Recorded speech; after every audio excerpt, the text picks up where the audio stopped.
me a little bit about your grandmother. I had the luck to have two grandmothers. So the one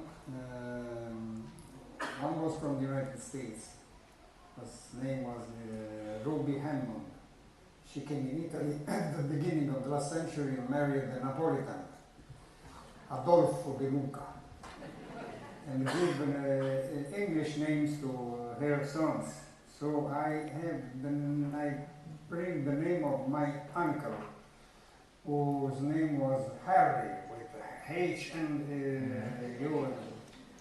But I have reduced this name at my standard, of the Italian standard. And the other one was Napolitan, completely Napolitan. In Yiddish, you say that an expression, Babe Maise. To say the stories will have no importance, that is a story without weight. For me, the Babe Maises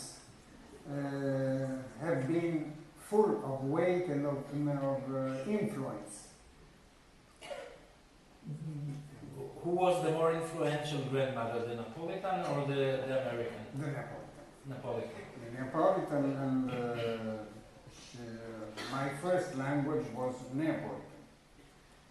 My mother tongue is Neapolitan. I learned to listen to the stories that they were telling each other. And the arguments were ghosts, because Napoli was full of ghosts. In every apartment, in every flat, there were a family of ghosts. Old,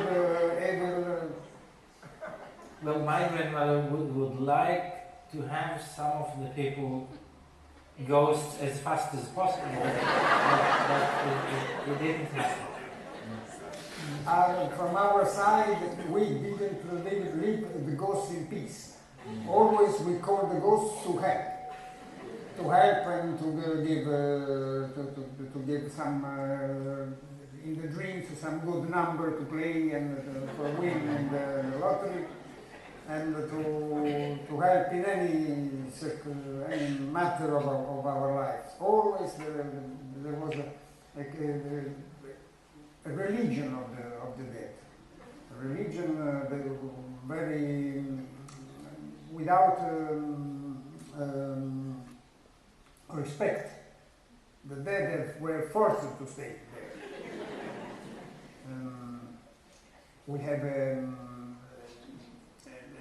famous saint, Saint San Gennaro, who every year, twice, is blood taken in a glass, go liquid, and then return solid. That's the miracle of San Gennaro. And when San Gennaro doesn't do quick the miracle, the women in the church cry against the saint, cry and protest and curse him, till when he surrenders and makes the miracle. So Napoli was full of ghosts, and this was the main stuff of their stories. The other stuff was the earthquakes. Oh yeah, you're and the best occasion also the volcano. And also the eruptions, but the eruptions were less frequent than earthquakes. And the other story was the war. We have a volcano in Jerusalem too, you know, the Mount Temple, which also erupts from time to time.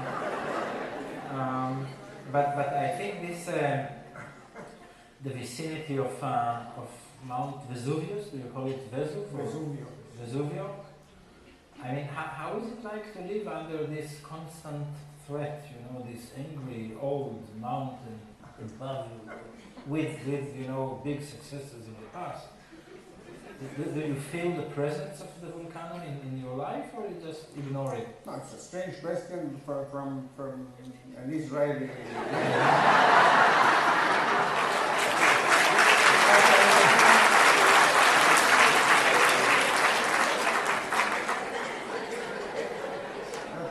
In our case, we stay under a volcano and on earthquake ground, and we know that the beauty of the nature, the beauty of the world, is not decoration. It has in itself a strength of destruction, of a strength that can push away, forces us to live and to part in any moment. So it gives us a feeling of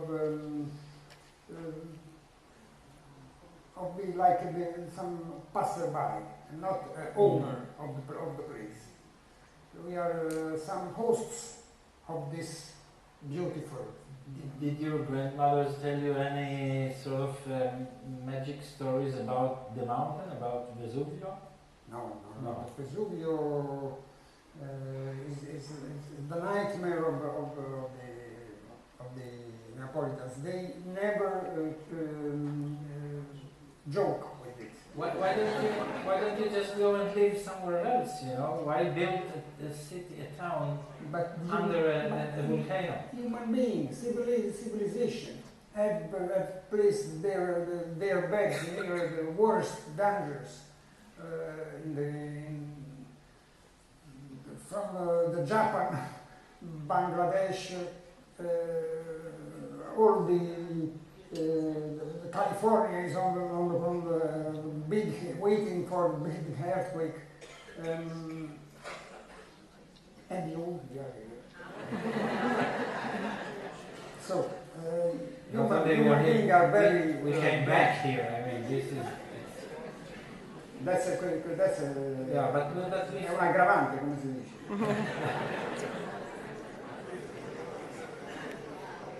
There is another you already knew how it was. You already knew how it was. Yes. You were not to come We came back to the same place. And we even forgave you for sending us away from here 2,000 years ago. We forgot about it. It's okay. Don't worry about that. Whenever I go to Rome, I go to Arco de Tito, Queso Titos. And I just look at it and I tell him, here I am. That's it.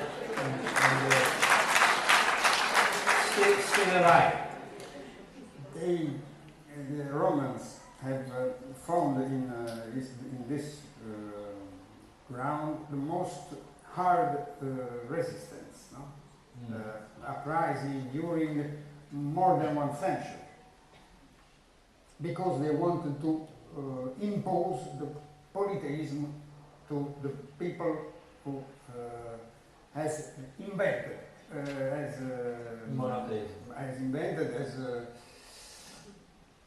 taken the burden of the monotheism. Another big mistake, if you ask me.